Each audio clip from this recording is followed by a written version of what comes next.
Hi, and welcome back to Pensive Podcast. I'm Chloe, and I'm the host of this podcast. I'm the founder of Pensive. I'm a life coach, bookbinder, workshop leader, course creator, all of the above. And I'm really excited to get this episode going. If you want to find out more about Pensive and what we do, please check our website. So today's episode is a solo episode. I hope you enjoyed the 2 episodes we had with our guests, Emma and Natalia.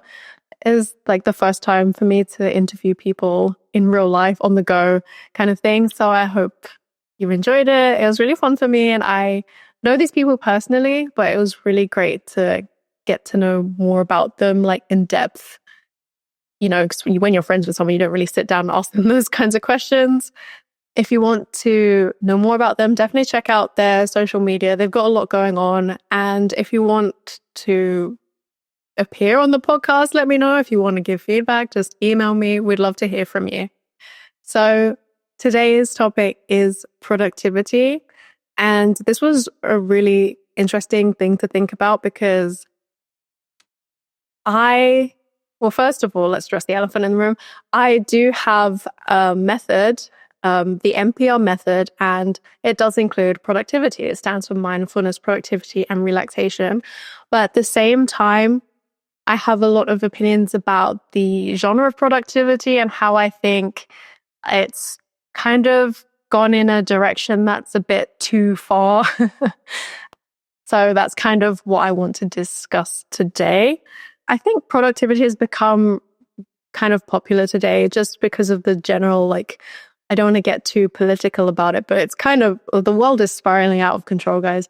And in order to feel some kind of control or semblance of control in our lives, I feel like a lot of people have latched on to productivity. Like, if I can get something done, if I can take control of my life in this way, then I can make it work or make my life work or make my career take off or whatever it is. So yes, I think productivity it can be a positive thing, but yeah, it also can take on some negative traits.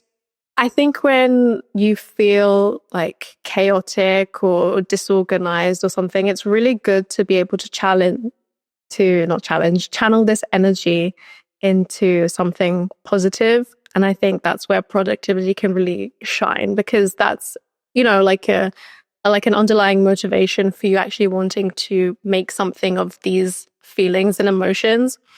I know that I work in a certain way, which is like hyper focusing on things. I don't take things by half, which again is good, it's bad. There's pluses, minuses, positives, things to my detriment, but I know that I enjoy feeling productive and I enjoy feeling like I can get things done and I can get things going. Right now, especially due to, I think, like the demands of social media and things, we feel like we have to constantly be creating and putting things out there about ourselves. Like, there's just been such a massive shift away from the 9 to 5, especially because of like COVID and realizing that traditional 9 to 5 setups just don't work for everybody, and that working remotely is completely acceptable and it works. At the same time, when you're at home and you're working and you have all this freedom and you think, I can get things done, suddenly there's the feeling of, I could also just sit here and enjoy my time. So it's knowing how to motivate yourself and get things done for a specific purpose.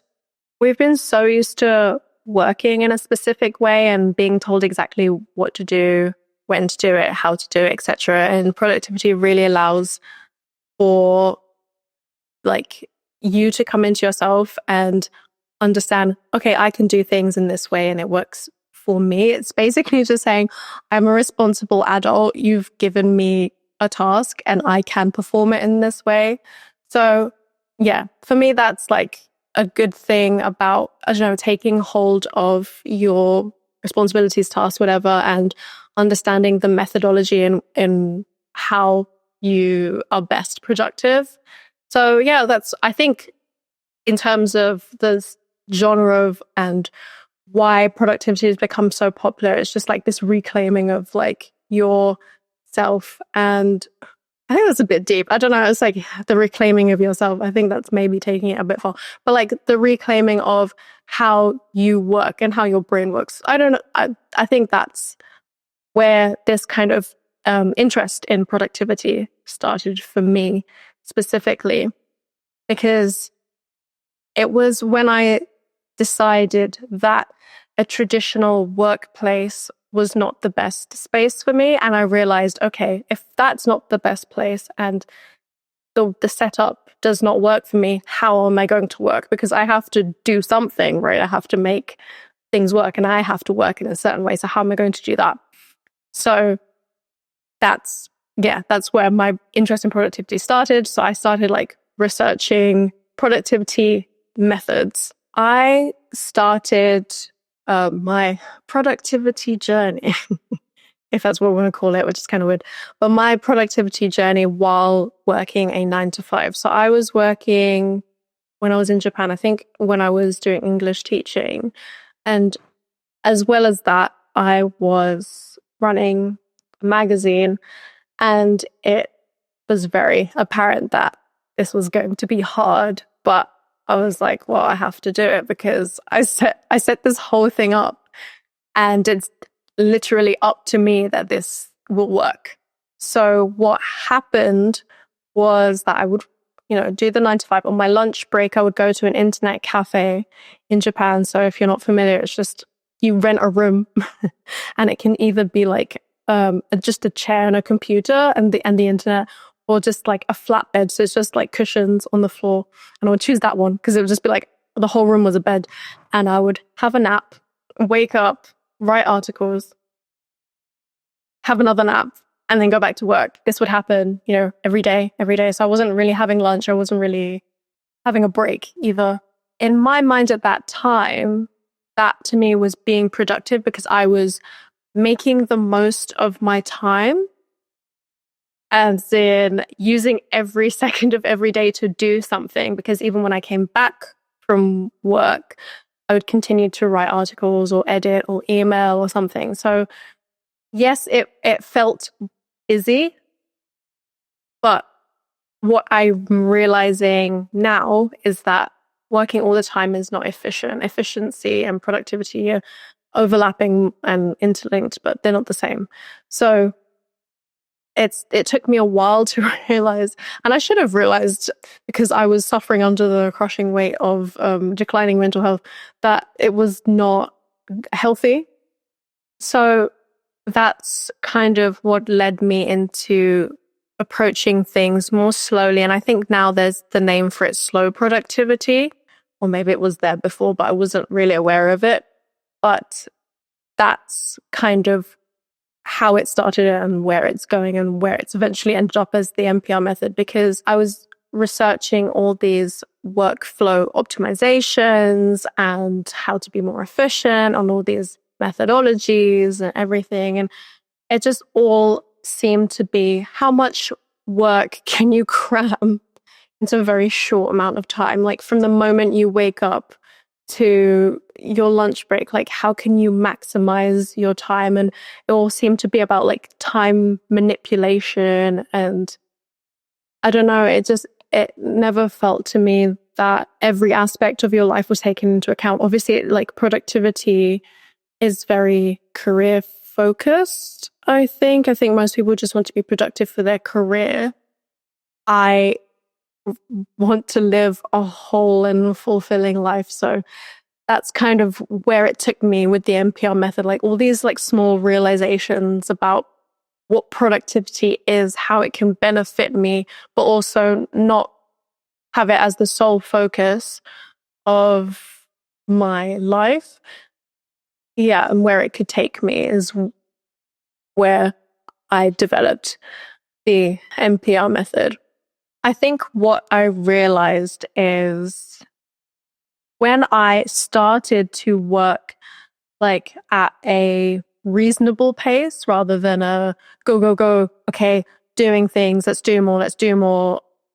The outcomes were the same and even less when I was really pushing myself because I wasn't taking into consideration every other aspect of myself and my life. And it just wasn't reasonable. And I think the idea of something being reasonable is such a crucial concept to consider. And we'll talk about it later about just things being reasonable. But for me, that's where all of this boiled down to, is that some aspects of productivity and how it's being pushed, especially, is not reasonable for a lot of people. When you're only told about one type of productivity and you're sold one type of productivity, other people show you, if you do it this way, then you will succeed, then you'll inevitably, well, you'll believe them, you'll buy into it because you see their successful life and you've seen the various ways in which they've used this method in order to succeed. So it's a really difficult thing because, like I said, it's the climate that we're in that unfortunately there's a lot of self-reliance that is necessary to succeed. A lot of the systems, not to get political or anything, but a lot of the systems are failing us. The people in charge are not in charging. If that's not a word. My point is that I want to be able to present to people another mindset of being productive that will not burn them out, that will not push them and will not make them have to resort to overextending themselves. Yeah, because it's not reasonable. It's not necessary. It's not reasonable. For me personally, even now, there's an underlying desperate need to succeed and hold myself accountable and make sure I'm doing enough and making sure I have the drive and the passion and the will to just keep going. So I think that's how I fell into productivity. And I think that's kind of scary because I suspect for a lot of people it's the same. There's an emotional underlying vulnerability that they have. And productivity is kind of serving as the answer to this. I don't know what underlying motivation anyone else has, but I know that I always have an idea and I want to bring it about and make it complete and bring it to fruition. And so if I don't do that, then I feel like I've failed. Productivity can be kind of dangerous because if perpetuated in an incorrect and, well, not incorrect, incorrect's the wrong word,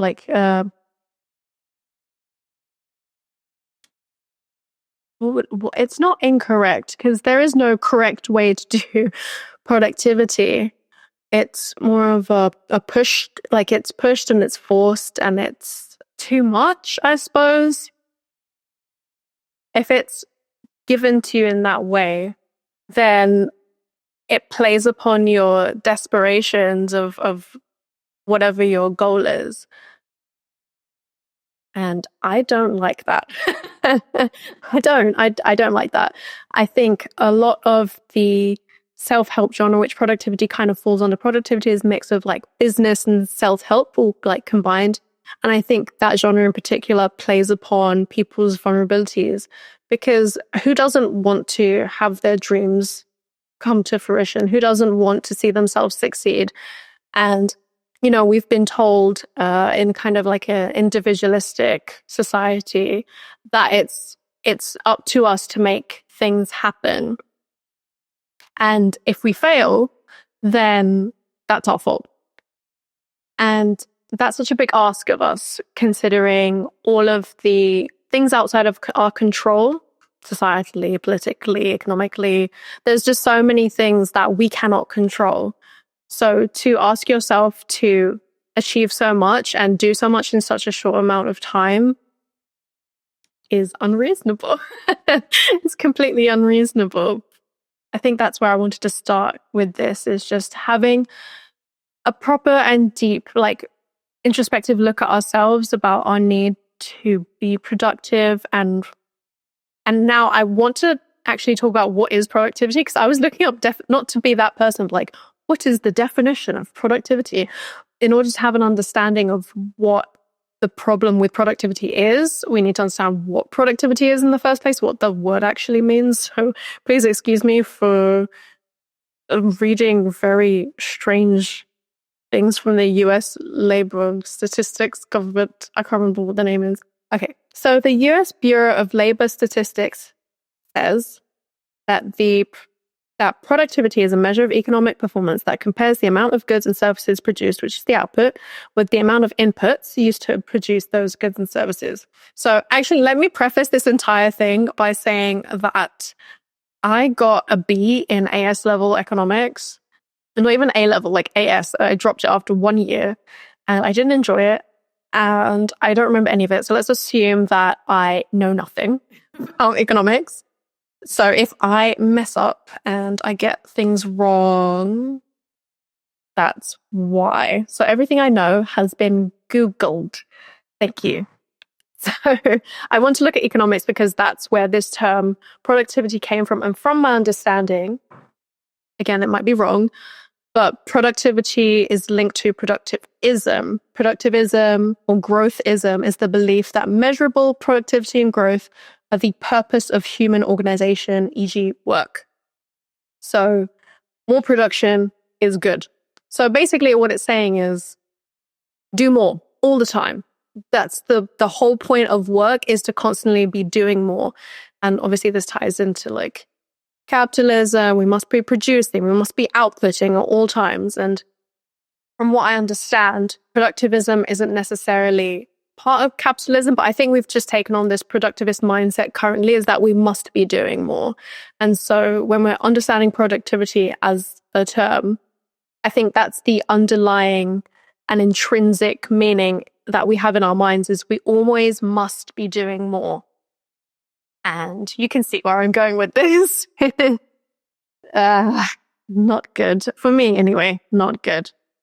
So the problem with that kind of sentiment, obviously that this productivism is an economic term, but you can see that how it leads into kind of personal productivity, in that people kind of think like, oh, my life isn't on track, therefore I need to be productive. And in thinking that I'm not doing enough, to me, it's more a case of you probably are doing enough, but where are you putting your energy, and is it relevant to your goals?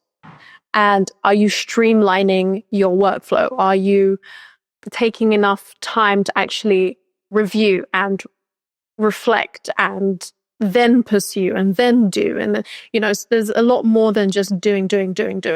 So in the same sense that personal productivity and this productivist mindset of doing more, it just doesn't take into account everything. So one of the critiques of productivism, like the larger idea of productivity, is that it kind of ignores all the externalities of people's lives and, the larger things here, like the climate and the amount of resources we have and people's work ethic and alternative energy production. Like there's just so many things. Obviously, that's the larger scale of things in productivism, but we can boil that down to personal productivity as well. And it essentially tells us that if we are not constantly producing and using all these finite resources and not working 110%, then we are not valuable to anyone. We're not valuable to society. And that is just, what does that say about us as people? If we why do we lack so much compassion for each other and ourselves? I even looked up just random definitions of productivity, and I read an article by McKinsey, and McKinsey is like a global management consulting company. And this article was both hilarious and shocking at the same time, because it basically said productivity is the value created per hour worked in a society. And how do we determine what the amount of value is? Like, how can we measure value?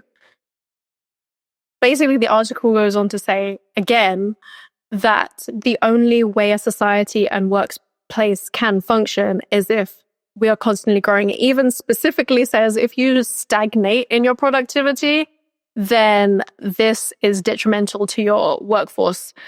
And that was bonkers to me. The fact that even if you're working well consistently, that's not good. Even if it is working consistently and you're producing good work and producing whatever output it is consistently, that is considered invaluable.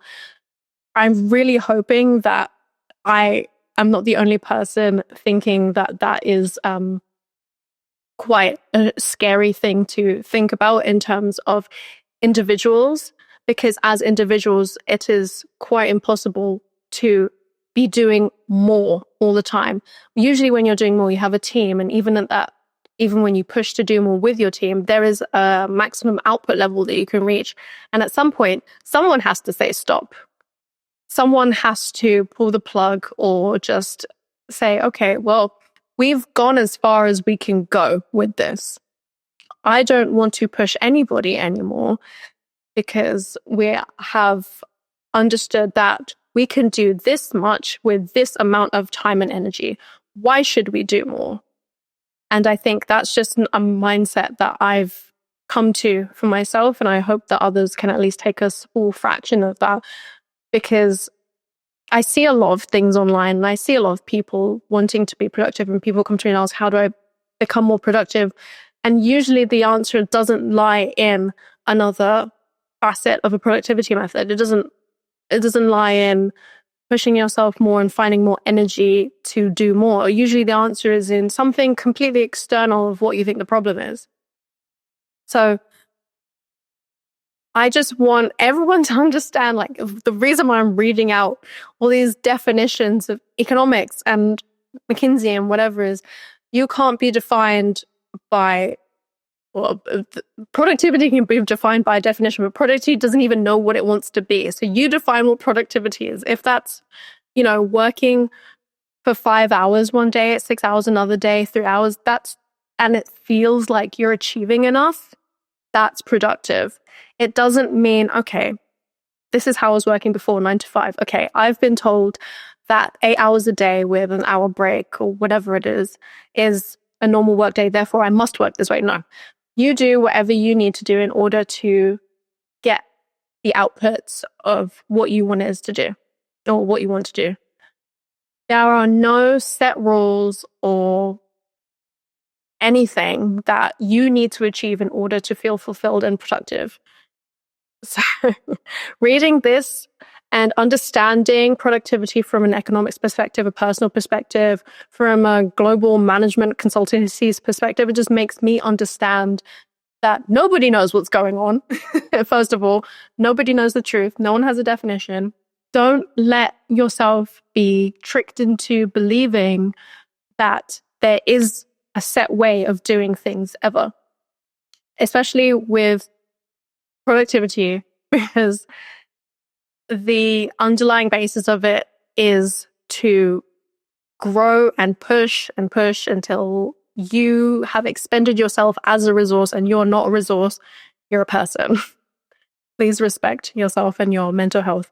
Sorry, that was a very passionate speech, but I feel very passionate about this because it's something that impacted me personally.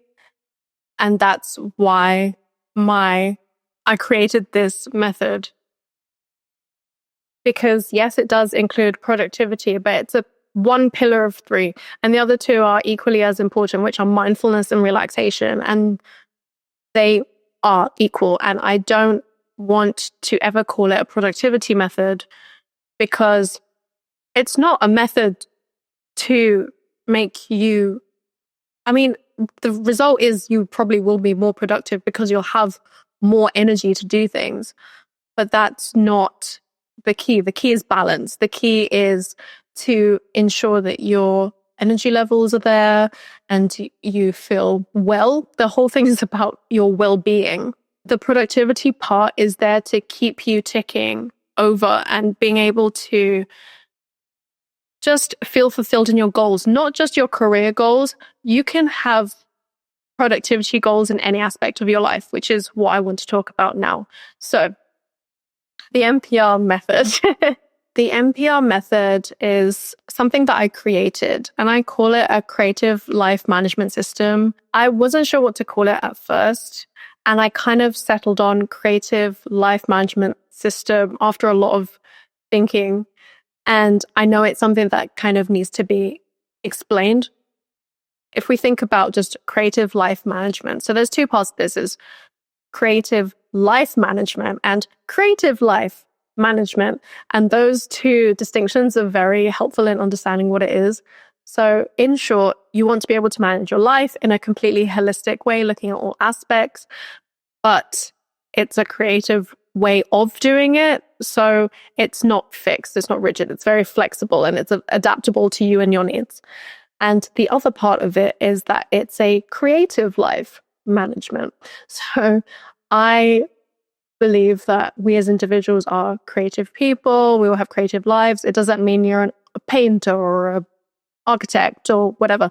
You can be creative in any aspect of your life, whether that's through communication or baking or, I don't know, going outside and appreciating nature, like thinking creatively. There's, just being a person to live is to create is my motto. So I believe that we're all inherently creative. And so the method is also like a way of managing that and in making sure that we are incorporating creativity into our lives every day.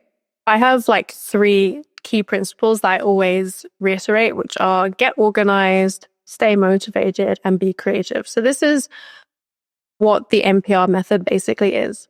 Within that, there's mindfulness, productivity, and relaxation. I have specific definitions for each of those things. This is specifically mine, created for the MPR method, so it's not a definition of productivity. But I say that it's engaging intentionally with focus, with activities that help you to progress. So the reason I say that is I wanted to remove this idea of an outcome from productivity. I think we need to put more emphasis on the journeys that we take in order to get to where we want to be rather than the goal. Engaging intentionally with focus basically means once you've lost focus on what you're doing, stop. Once you're not being intentional, stop. If this activity, regardless of what you've been told, doesn't help you to progress, stop. At any point when it doesn't fulfill this criteria, just stop, take a breather and review, because then you're not being productive. You are just doing. And the last thing we want you to do is do things for the sake of doing things.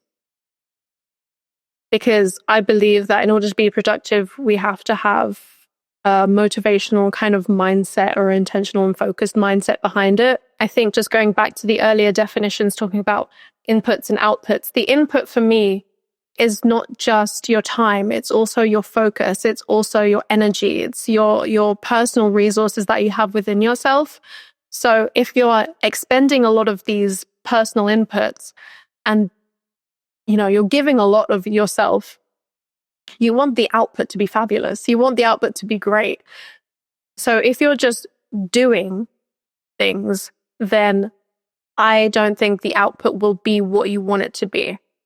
With a lot of projects that I've done over time, I start with, so much energy and focus and willingness to do it. And over time, it just becomes following up, doing the deadline, just becomes rote. It just becomes like, and there's no passion behind it. And I don't feel like I was being productive. I feel like I was on a treadmill that I couldn't turn off. And that's not the same as productivity to me. And that doesn't mean that you should give up. I'm not saying, when I say stop, it doesn't mean stop completely. It's stopping and reevaluating. It just means that you need a change of perspective in order to refocus and be productive again. Because, like I said before, especially as part of the MPR method, productivity relies on a deeper mindset rather than just adhering to a specific framework that you've been told that enables you to get the most out of what you're doing.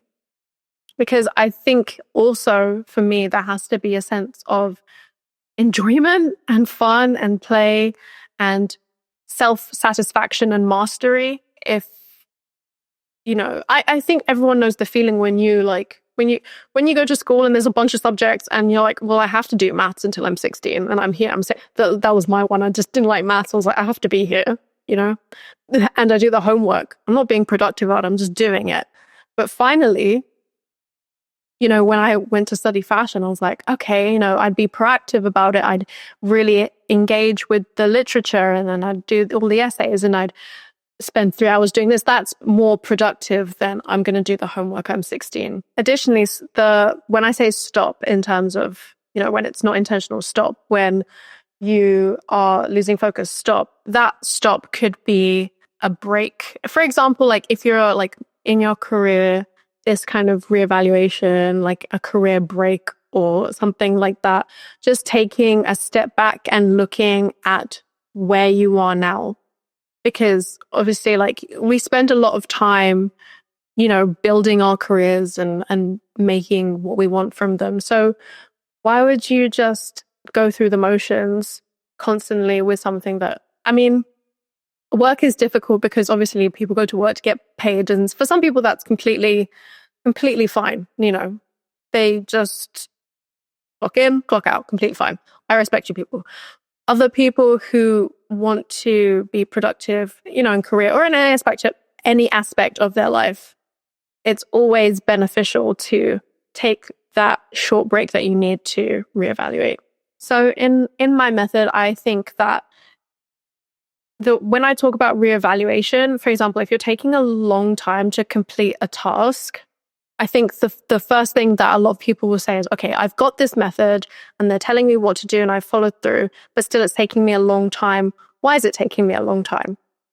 And with MPR, it's not about focusing in on that one aspect and thinking that's not working for me. Let's try looking around that. Let's try considering all the factors and everything that make you feel comfortable, that make your workflow organized. Are you feeling rested? Are you feeling happy? Are you feeling happy it could be you had a fight with someone and now you're too focused on that to be productive. If that's the case, leave the task, do something else and go have a coffee in a cafe and just relax yourself. That's why I don't call the MPR method a productivity method, because one cannot work without the other. That's where the R comes in, the relaxation, in order to balance everything, in order to build the bridge between mindfulness, productivity, and relaxation. It could be that maybe you enter or engage with any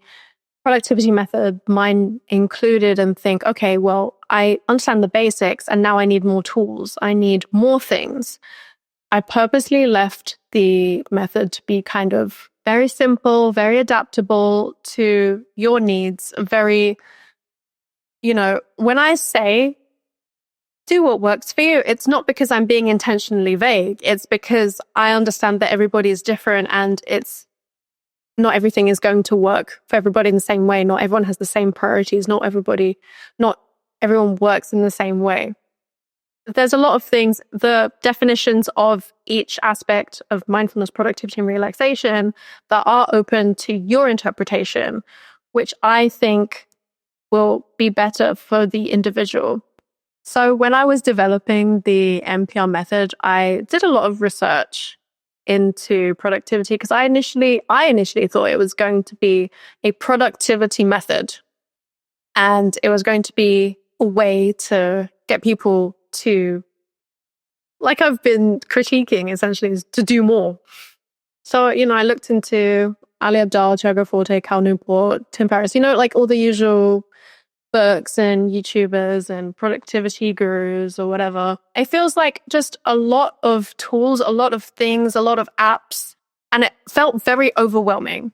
And then the other side of it was the people who advocated for slow productivity, like Rowena Tsai, I think that's how you pronounce it, I'm so sorry.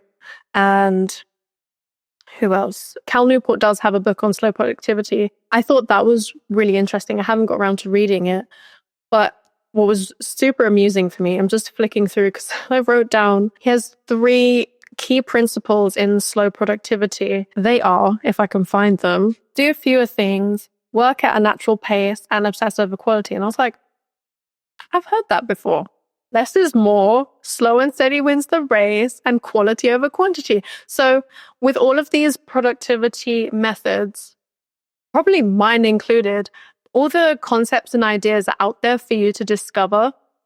And it's about picking and applying the ones that will work for you. So I'm very happy with, when people use the MPR method saying, this works for me, this part, I'm not so sure about, this part I will change. That's the entire point of it.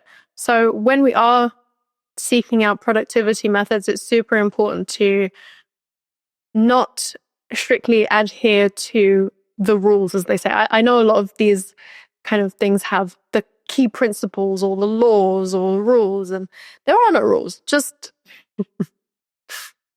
your brain doesn't have rules, so why should the productivity method just throw them out the window and do what works?